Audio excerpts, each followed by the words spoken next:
Praise the Lord. கர்த்தராகிய இயேசு கிறிஸ்துவின் நாமத்தில் உங்கள் யாவரையும் வாழ்த்துகிறோம். நம்முடைய இந்த வேத பாடத்தின் தொடர்ச்சியாக இந்த நாளிலும் சிந்திக்கும் முன்பதாக நாம் கண்களை மூடி கர்த்தருடைய சமூகத்தில் நம்மை தாழ்த்தி ஒப்பு கொடுப்போமாக. நல்ல பிதாவையும் அருமையான சமூகத்துக்காய் துதிக்கிறோம் சுவாமி. ஆண்டவரே, இந்த நேரத்திலும் கர்த்தாவே, இந்த வேத பாடத்தின் மூலமாக ஆண்டவரே நாங்கள் கற்றுக்கொள்ள வேண்டியதான சத்தியங்களை தேவன் எங்களுக்கு கற்றுத்தரும்படியாக உம்முடைய பாதத்தில் நாங்கள் வந்திருக்கிறோம். ஆண்டவரே, நாங்கள் கேட்கிறவர்களாய் மட்டுமல்ல, அதன்படி ஜீவிக்கிறவர்களாக கர்த்தர் எங்கள் ஒவ்வொருக்கும் கிருபை தரும்படியாக ஜெபிக்கிறோம், தாழ்த்துகிறோம். இயேசு மூலமாக கேட்கிறோம் பிதாவே, ஆமென். கர்த்தருடைய நாமத்துக்கு மகிமை உண்டாவதாக. நாம் இந்த நாட்களிலே தொடர் வேத பாடமாக தானியேலின் தீர்க்க தரிசன புத்தகத்திலிருந்து நாம் தியானித்து கொண்டு வருகிறோம். தானியேலின் தீர்க்க தரிசன புத்தகம் 2ஆம் அதிகாரம் 11ஆம் வசனத்தில் நாம் வாசிக்கும் போது, தானியேல் 2ஆம் அதிகாரம் 11ஆம் வசனத்திலே நாம் படிக்கும்போது, ராஜா கேட்கிற காரியம் மிகவும் அருமையானது. மாம்சமாய் இருக்கிறவர்களோடே வாசம் பண்ணாத தேவர்களே ஒழிய ராஜ சமூகத்தில் அதை அறிவிக்கத்தக்கவர் ஒருவரும் இல்லை என்றார்கள். பிரியமானவர்களே, கடந்த வேத பாடத்திலே நாம் சிந்தித்தது போல ராஜா ஒரு சொப்பனத்தை கண்டார். அவருடைய ஆவி கலங்கினது. அவருடைய தேசத்திலிருந்துதான ஞானிகள், சாஸ்திரிகள், ஜோசியர்கள், கல்தையர்களிடத்திலெல்லாம் அதை குறித்து கேட்கும்போது அவர்கள் சொப்பனத்தை தெரிவித்தால் அதனுடைய அர்த்தத்தை சொல்லுகிறோம் என்று அவர்கள் சொல்லுகிறார்கள். அது மட்டுமல்ல, அந்த சொப்பனத்தை குறித்து பொய்யான விளக்கங்களை கூறும்படியாக அவர்கள் பொய்யையும் தங்களுக்குள் யோசித்து அவர்கள் வந்திருந்தார்கள் என்பதை ராஜா அறிந்திருந்தார். ஆகவே தெளிவான ஒரு விளக்கம் கிடைக்காது என்பதை அறிந்தபடினால் அவர்கள் யாவரையும் கொன்று போட வேண்டும் என்ற தீர்மானம் பிறப்பித்தது. ஆனால் தானியேலும் அவனுடைய நண்பர்களும் இதை கேள்விப்பட்ட போதுதான் இப்படி இங்கே தொடர்ந்து வரக்கூடிய காரியங்களை நாம் இன்றைக்கு சிந்திக்க போகிறோம். இங்கே ராஜா கேட்கிற காரியம் மிகவும் அருமையானதுதான். ஆனால் மாம்சமானவர்களுடைய வாசம் பண்ணாத தேவர்களே ஒழிய வேற ஒருவருக்கும் இப்படிப்பட்ட காரியங்கள் தெரியாது என்று அங்கிருந்த ஞானிகள், ஜோசியர்கள், கல்தையர்கள் சொல்கிறார்கள். மாம்சமானவர்களுடைய வாசம் பண்ணாதவர்கள், ஆங்கில வேதாங்கமத்தில் வாசிக்கும் போது மாம்சத்தில் வாசம் செய்யாதவர்கள் என்று சொல்லப்பட்டிருக்கிறது. those who dwelling is not with flesh, மாம்சத்தோடு வாசம் செய்யாதவர்கள். பிரியமானவர்களே, நாம மாம்சத்தில் இருந்தாலும் மாம்சத்தின்படி நடக்கிறவர்களாக, பேசுகிறவர்களாக, கிரியை செய்கிறவர்களாக இருக்கக்கூடாது என்பதை தான் கடந்த வாரத்தில் சுருக்கமாக இதை சொல்லி முடித்தேன். ரோமருக்கு எழுதின நிருபம் 8ஆம் அதிகாரம் 5ஆம் வசனத்திலே வாசிக்கும் போது, ரோமர் 8:5 படிக்கும்போது, அன்றியும் மாம்சத்தின்படி நடக்கிறவர்கள் மாம்சத்துக்குரியவைகளை சிந்திக்கிறார்கள், ஆவியின்படி நடக்கிறவர்கள் ஆவிக்குரியவைகளை சிந்திக்கிறார்கள் என்று படிக்கிறோம். மாம்சத்தின்படி நடக்கிறவர்கள் மாம்சத்துக்குரியவர்களை சிந்திக்கிறார்கள். ஆகவே மாம்சத்தில் நாம் இருந்தாலும் மாம்சத்தின்படி நடக்கிறவர்களாக இருக்கக்கூடாது. இன்னும் சொல்ல போனால் ரோமர் 8ஆம் அதிகாரம் 8ஆம் 9ஆம் வசனங்களை படிக்கும்போது, மாம்சத்துக்கு உட்பட்டவர்கள் தேவனுக்கு பிரியமா இருக்க மாட்டார்கள். தேவனுடைய ஆவி உங்களில் வாசமா இருந்தால் நீங்கள் மாம்சத்துக்கு உட்பட்டவர்களாய் இராமல் ஆவிக்கு உட்பட்டவர்களாய் இருப்பீர்கள் என்று சொல்லி இங்க வாசிக்கிறோம். பிரியமானவர்களே, பரிசுத்தாவின் அபிஷேகத்தை பெற்ற ஒரு தேவனுடைய பிள்ளை ஆவிக்குரியவர்களாக நடந்து கொள்ள வேண்டும். இல்லாவிட்டால் ஆவியானவர் சொல்லுகிறபடி நடக்கிறவர்களா இருக்க வேண்டும். அவர்கள் மாம்சத்துக்கு நீங்களானவர்களா இருக்கணும். அபிஷேகம் பெறாதவர்கள் மாம்சத்துக்கு உட்பட்டவர்கள். அவர்கள் மாம்சம் சொல்லுகிறபடி மாம்சத்தின் விருப்பத்தையும் அதனுடைய சுத்தத்தையும் நிறைவேற்றுகிறவர்களாக இருக்கிறார்கள். ஆனால் அபிஷேகம் பெற்று ஆவிக்குரியவர்களாய் நாம் மாறும்போது ஆவியின்படி நடக்கிறவர்களாய் இருக்க வேணும். ஆவியின் சொல்லை கேட்டு ஜீவிக்கிறவர்களாய் இருக்க வேணும். ஆவியானுடைய சித்தம் செய்கிறவர்களாய் காணப்பட வேண்டும். அதான் ஆவியினால் நடத்தப்படுகிற ஒரு அனுபவமா இருக்கு. ஆவியினால் சரீரத்தின் மாம்சத்தின் கிரியைகளை நாம் அழிப்போமானால் பிழைப்போம் என்று அந்த அதிகாரத்துல படிக்கிறோம். ஆகவே நாம் மாம்சம் இங்கே அங்க ஞானிகள் சொல்லும்போது, அந்த சாஸ்திரிகள் சொல்லும்போது, மாம்சத்தின்படி வாழ்கிறவர்கள் இதன் அர்த்தத்தெல்லாம் இப்படி சொல்ல முடியாது, சொப்பனத்தையும் சொல்லி அர்த்தத்தையும் சொல்ல முடியாது என்று சொல்லுகிறார். பாருங்க, இப்ப தானியேல் அவனுடைய நண்பர்கள் இந்த அனுபவத்துக்கு நீங்களா இருந்தார்கள். அவர்கள் மாம்சத்துக்கு உட்பட்டவர்களா இல்ல, மாம்சம் அவர்களை நடத்தவில்லை, ஆவியாலே அவர்கள் நடக்கக்கூடியவர்களாக தேவ ஆவியினால் நடத்தப்பட்டவர்களாக அவர்கள் காணப்பட்டார்கள். ஆகவே தானியேலுக்கு இந்த காரியங்கள் அறிவிக்கப்பட்ட போது, தானியேல் புஸ்தகம் 2ஆம் அதிகாரம் 17-18 வசனங்களை படிக்கும் போது, பின்பு தானியேல் தன் வீட்டுக்கு போய் தானும் தன் தோழரும் பாபிலோனின் மற்ற ஞானிகளோடு கூட அழியாதபடிக்கு இந்த மறைப்பொருள்களை குறித்து பரலோகத்தின் தேவனை நோக்கி இரக்கம் கேட்கிறதற்காக அனனியா, மிஷாவில், அசரியா என்னும் தன்னுடைய தோழருக்கு இந்த காரியத்தை அறிவித்தான் என்று படிக்கிறோம். இங்கே வாசிக்கும் போது இந்த காரியத்தை ராஜா சொன்ன அரிதான இந்த விஷயத்தை குறித்து இங்கே தானியேலும் அவருடைய சிநேகிதர்களும் அவர்களுடைய தோழர்களும் மறைப்பொருளை குறித்து பரலோகத்தின் தேவனிடத்துக்கு போய் இரக்கம் கேட்கிறதுக்காக அமர்ந்திருந்தார். பாருங்க, அவர்கள் தெரியும் இதனுடைய விளக்கம், இதனுடைய அர்த்தம் பரலோகத்தின் தேவனால் அது வெளிப்படுத்தப்படக்கூடியதாக இருக்கிறது. ஆகவே அந்த இரக்கத்தை பெற்றுக்கொள்ளும்படியாக அவர்கள் தேவனை தேடினார்கள். பாருங்க, இக்கட்டான ஒரு சூழ்நிலை, எல்லாரும் கொல்லப்படக்கூடிய சூழ்நிலை, எல்லாரும் கொல்லப்படும் போது இவர்களும் சேர்ந்துதான் கொல்லப்படுவார்கள். இப்படிப்பட்ட ஒரு நெருக்கமான சூழ்நிலை, இக்கட்டான சூழ்நிலையில் உடனடியாக அவர்கள் தேவனை தேடினார்கள். மனிதர்கள் உதவியை தேடவில்லை, இல்லை ராஜா பாதத்துல போய் விழவில்லை, அப்படியெல்லாம் காரியங்களை செய்யாமல், இல்லை வேறு ஆலோசனைகள் யோசனைகளை செய்து அதிலிருந்து எப்படி தப்பிக்கலாம் என்றெல்லாம் பிரயாசப்படாமல் தங்களுடைய நெருக்கத்தில் கத்தரை கூப்பிட்டார்கள். அதுதான் சங்கீதக்காரன் சொல்லும்போது 18ஆம் சங்கீதம் 6ஆம் வசனத்துல வாசிக்கும் போது, எனக்கு உண்டான நெருக்கத்தில் கத்தரை நோக்கி கூப்பிட்டேன், என் தேவன் நோக்கி அபயமிட்டேன், தமது ஆலயத்திலிருந்து என் சத்தத்தை கேட்டார், என் கூப்பிடுதல் என் அவர் சந்நிதியில் போய் அவர் செவிகளில் ஏறிற்று என்று படிக்கிறோம். பாருங்க, தேவனை நோக்கி கூப்பிடும் அந்த நெருக்கத்துல கத்தர் அந்த சத்தத்தை கேட்டார், அவருடைய செவிகளுக்கு எட்டினது. 57ஆம் சங்கீதம் 2ஆம் வசனத்துல வாசிக்கும், எனக்காக யாவையும் செய்து முடிக்க போகிற தேவனாகிய உன்னதமான தேவனை நோக்கி கூப்பிடுவேன். 3ஆம் வசனத்துல வாசிக்கும் போது, என்னை விழுங்க பார்க்கிறவன் என்னை நிந்திக்கையில் அவர் பரலோகத்திலிருந்து ஒத்தாசை அனுப்பி என்னை ரட்சிப்பார், தேவன் தமது கிருபையும் தமது சத்தியத்தை அனுப்புவார் என்று சொல்லப்பட்டிருக்கிறது. 22ஆம் சங்கீதம் 5ஆம் வசனத்தில் வாசிக்கும் போது, உம்மை நோக்கி கூப்பிட்டு தப்பினார்கள், உம்மை நம்பி வெக்கப்பட்டு போகாதிருந்தார்கள் என்று படிக்கிறோம். 107ஆம் சங்கீதம் 6ஆம் வசனத்துல வாசிக்கும், தங்கள் லாபத்திலே கர்த்தரை நோக்கி கூப்பிட்டார்கள், அவர் இக்கட்டிலிருந்து அவர்களை விடுவித்தார் என்று படிக்கிறோம். பாருங்கள், சங்கீதக்காரன் சொல்லும்போது பல இடங்கள்ல நெருக்கத்தில், ஆபத்துகள்ல, போராட்டமான சூழ்நிலை, நிந்தையின் சூழ்நிலைகளில கர்த்தரை நோக்கி கூப்பிட்டோம். யாவையும் செய்து முடிக்கிற ஆண்டவர், அவர் நம்புனவர்களை வெக்கப்பட்டு போகாமல் இருக்க செய்கிறவர், அந்த பாதையிலிருந்து விடுவிக்கக்கூடியவர், என்னுடைய ஜெபத்தை கேட்டார், என் கூப்பிடுத சத்தத்துக்கு செவி சாய்த்தார் என்று சொல்லுகிறார். அதுபோலதான் இங்கே தானியேலும் அவர் நண்பர்களும் இரக்கத்துக்காக தேவனை நோக்கி பார்த்தார்கள். கர்த்தரோ அவர்களுக்காக இறங்கினார்.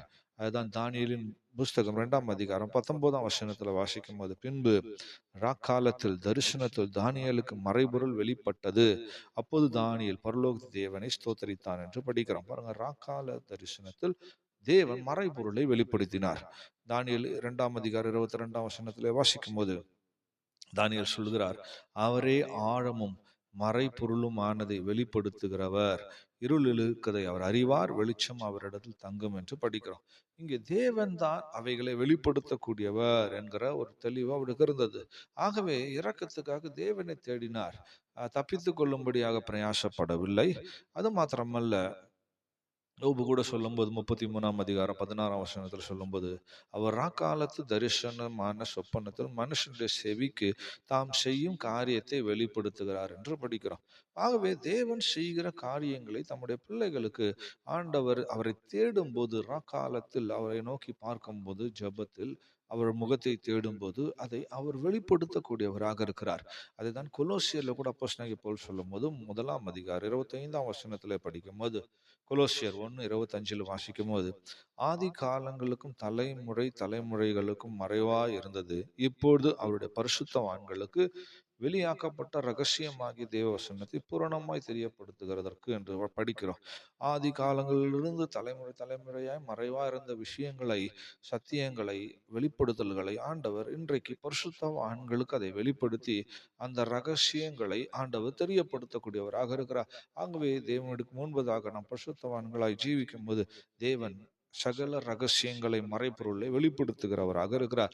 தானியேலும் அவருடைய நண்பர்களும் அந்த பாபிலோன் தேசத்தில், அந்த விக்கிரகம் நிறைந்த தேசத்தில், அந்த கல்தையர் தேசத்தில், அந்நியர்கள் மத்தியிலே அவர்கள் பரிசுத்தமானவர்களாய் ஜீவித்தபடினால், தீட்டுப்படாதபடி தங்களை காத்து கொண்டபடினால், ஆண்டவர் அவர்களுக்கு ரகசியங்களை வெளிப்படுத்துகிறவராக இருக்கிறார்.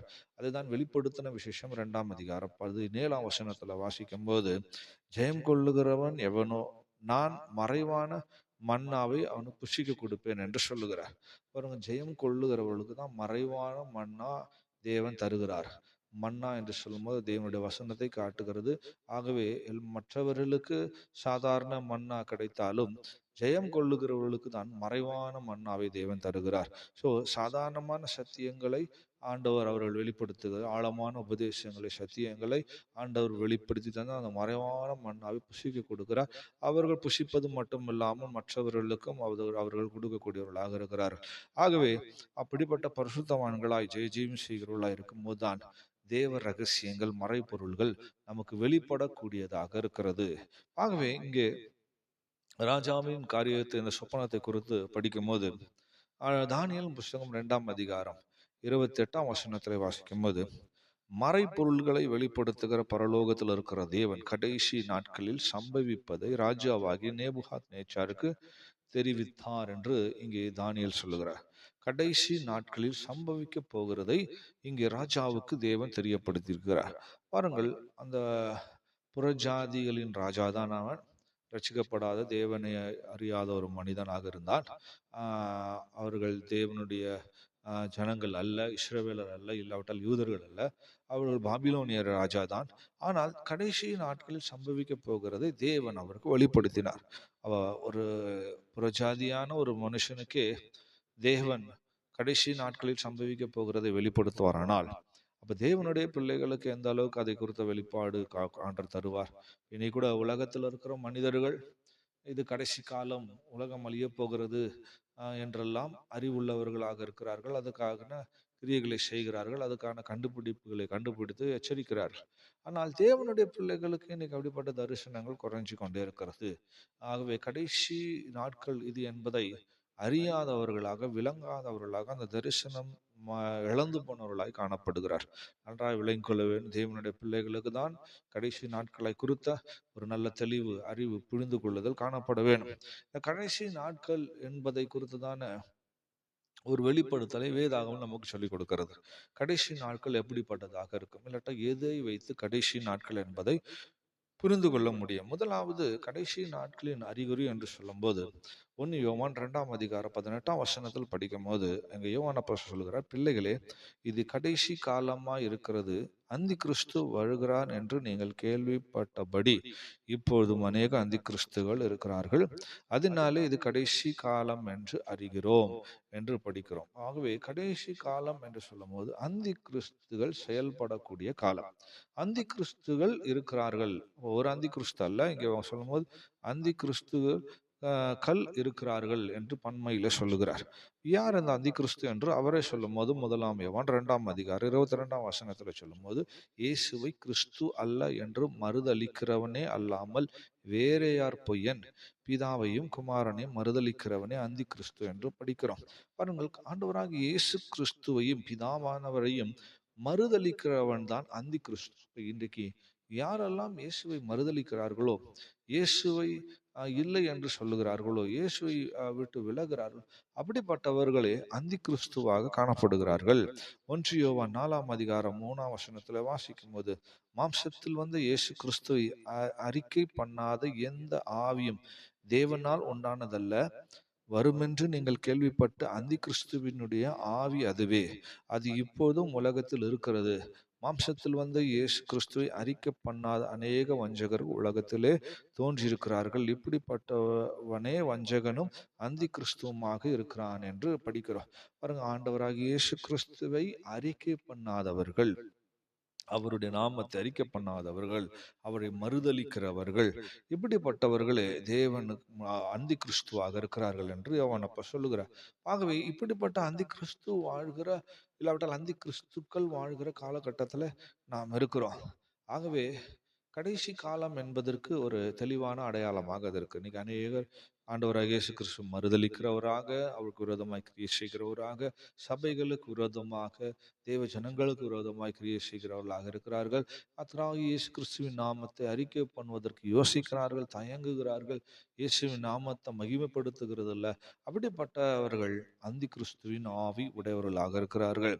இரண்டாவது, கடைசி காலம் என்கிறதற்கான அறிகுறியை நம்ம இடத்துல படிக்கும்போது, யூதாவின் புஸ்தகம் 18ஆம் வசனத்துல வாசிக்கும்போது, கடைசி காலத்திலே தங்கள் துன்மார்க்கமான இச்சையின்படி நடக்கிற பரியாசக்காரர் தோன்றுவார்கள் என்று உங்களுக்கு சொன்னார்களே என்று படிக்கிறோம். இங்கே கடைசி காலங்களில் பரிகாசக்காரர்கள் தோன்றுவார்கள் என்று யூதாப்ப சொல்லுகிறார்.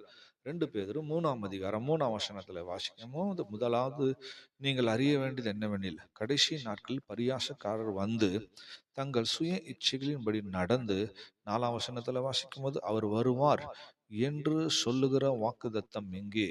பிதாக்கள் நித்திரை அடைந்த பின்பு சகலமும் சிருஷ்டிப்பின் தோற்றம் முதல் இருந்த விதமா இருக்கிறதே என்று சொல்லுவார்கள்.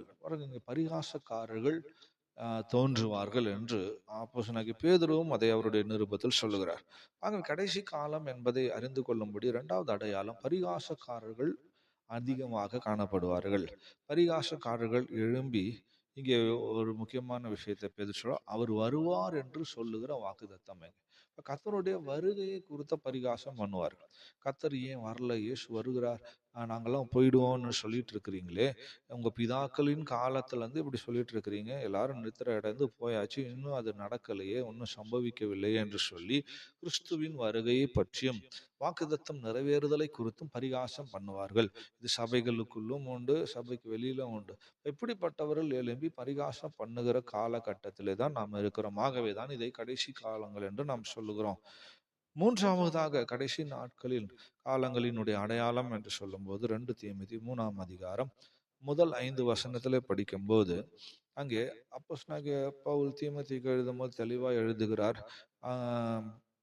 கடைசி நாட்கள் கொடிய காலங்கள் வரும் என்று அறிவாயாக. எப்படி எனில், மனுஷர்கள் தற்பிரியராயும் பணப்பிரியராயும் வீம்புக்காரராயும் அகந்தை உள்ளவர்களாயும் தூஷிக்கிறவர்களாயும் தாய் தகப்பன்மார் கீழ்ப்படியாதவர்களாயும் நன்றி அறியாதவர்களாயும் பரிசுத்தம் இல்லாதவர்களாயும் சுபாவ அன்பில்லாதவர்களாயும் இணங்காதவர்களாயும் அவதூறு செய்கிறவர்களாயும் இச்சையடக்கம் இல்லாதவர்களாயும் கொடுமை உள்ளவர்களாயும் நல்லோரை பகைக்கிறவர்களாயும் துரோகிகளாயும் துணிகரக்காரர்களாயும் இருமாப்பு உள்ளவர்களாயும் தேவ பிரியராய் இல்லாமல் சுகபோக பிரியராயும் தேவ பக்தி வேஷத்தை தெரித்து அதன் பலனை பழுதளிக்கிறவர்களாயும் இருப்பார்கள்.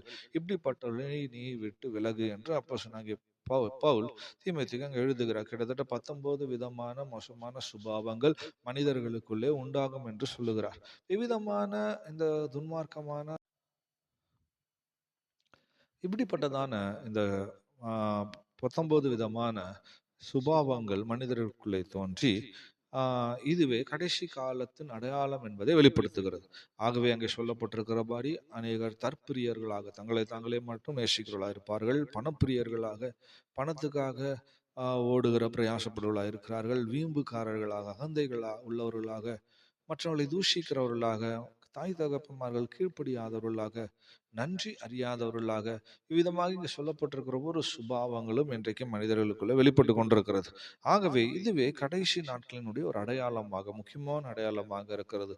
அது மாத்திரமல்ல, இவைகள் ஒரு பக்கம் சம்பவித்துக் கொண்டிருக்க 4வது அடையாளமாக நாம் விதத்தில் வாசிக்கும் அப்போஸ்தலர் நடபடிகள் 2ஆம் அதிகாரம் 17ஆம் வசனத்தில் வாசிக்கும் போது, கடைசி நாட்களில் நான் மாம்சமான யாவர் மேலும் என் ஆவியை ஊற்றுவேன் என்று அங்கே கர்த்தர் சொல்லுகிறார்.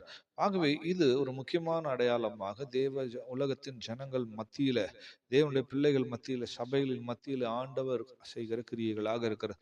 ஆகவே இந்த கடைசி காலத்தை குறித்த வெளிப்படுத்தலை, தரிசனத்தை அங்கே ஆண்டவர் நேபுகாத்நேச்சர் ராஜாவுக்கு வெளிப்படுத்தினார். அதை குறித்து வருகிற காலங்களில் நாம் சிந்திப்போம். ஆகவே பிரியமானவர்களே, இந்த கடைசி காலத்தை குறித்த ஒரு தெளிவு நமக்கு இருக்க வேண்டும். சுபாவங்களில் மாற்றங்கள், கிறிஸ்துவை மறுதலிக்கிறவர்களாக தூஷிக்கிறவர்கள் எழும்புவார்கள். அது மாத்திரமல்ல, பரிகாசக்காரர்கள் எழும்புவார்கள். இப்படிப்பட்ட ஒரு காலகட்டங்கள் உண்டாகும்போது அந்த கர்த்தருடைய ஆவியானவர் மாம்சமான யாவர் மேலும் இறங்கி அசைவாடக்கூடியவராக இருக்கிறார். இன்னைக்கு பல சபைகள்ல பல இடங்கள் எழுப்புதல்கள் உண்டாகி கொண்டு இருக்கிறது. சபைகள்ல ஆவியான ஊற்றப்பட்டு கொண்டிருக்கிறார். பேர் கிறிஸ்துவ சபைகளாய் இருக்கிறவைகள் மேல் கூட கர்த்தருடைய ஆவியானவர் இறங்கி கிரியை செய்து கொண்டிருக்கிறார். ஒரு காலத்தில் ஆவியானவர் இல்லை, ஆவியானோட அசைவாடுதலை இல்லை என்று சொல்லி கொண்டிருந்த ஒரு மத்தியில கூட கர்த்தருடைய ஆவியானவர் அசைவாடுகிறதை நாம் பார்த்து கொண்டிருக்கிறோம். ஆகவே பிரியமானவர்களே, இது கடைசி காலம் என்பதை நாம் விளங்கிக் கொள்ள வேண்டும். கடைசி நாட்களை குறித்த தெளிவு அறிவு நமக்கு உண்டா இருக்க வேண்டும். பாருங்க, இப்படிப்பட்டதான மேலான தரிசனத்தோடு கூட நாம் செயல்படும் போது நாம் நம்மை ஆயத்தமாய் கொண்டு கர்த்தருடைய வருகைக்காக நம்மை தகுதி உள்ளவர்களாய் மாற்றிக்கொள்ள முடியும். ஆகவே இந்த வேத பாடத்தினுடைய தொடர்ச்சியை வருகிற காலங்களில் நாம் சிந்திப்போம். ஆகவே இந்த நாளிலும் கூட கேட்ட சத்தியத்துக்கு நாம் நிச்சயமாக ஒப்பு கொடுப்போமாக. அன்பான தெய்வமே உம்முடைய சமூகத்துக்காய் துதிக்கிறோம் சுவாமி. ஆண்டவரே, கடைசி காலங்களில் சம்பவிக்க போகிறவர்களை குறித்து அன்றைக்கு ஒரு வெளிப்படுத்தலை தேவன் தந்தீர் ஆண்டவரே. இன்றைக்கு உலக ஜனங்கள் ஆண்டவரே பலரும் இந்த வெளிப்படுத்தல் இல்லாமல், தேவனுடைய பிள்ளைகள் இந்த வெளிப்படுத்தல் இல்லாமல் ஆண்டவர் அசதியாய் நிர்விசாரமாக ஜீவித்துக் கொண்டிருக்கிற காலகட்டத்தில் இருக்கிறோம். ஆண்டவரே, இது கடைசி நாட்கள் என்பதற்கான பல அடையாளங்கள் அற்புதங்களை தேவன் சொல்லியிருக்கிறீர். ஆண்டவரே, ஒரு பக்கம் அவைகள் செயல்பட, இன்னொரு பக்கம் மனிதர்களுக்குள் நடக்கிற அடையாளங்களையும் ஆண்டு வேதம் சொல்லுகிறது. நாங்கள் எச்சரிப்புள்ளவர்களாய் இருந்து இவைகளை விட்டு விலகி எங்களை காத்து கொண்டு கர்த்தராகிய இயேசு கிறிஸ்துவின் வருகைக்காக ஆயத்தமாக தேவன் உதவி செய்ய முடியாது ஜெபிக்கிறோம். கிருபையின் கரத்துக்குள்ளே தாழ்த்தி தருகிறோம். ஆசீர்வதிங்க. இயேசுவின் மூலமாக கேட்கிறோம் பிதாவே. ஆமென்.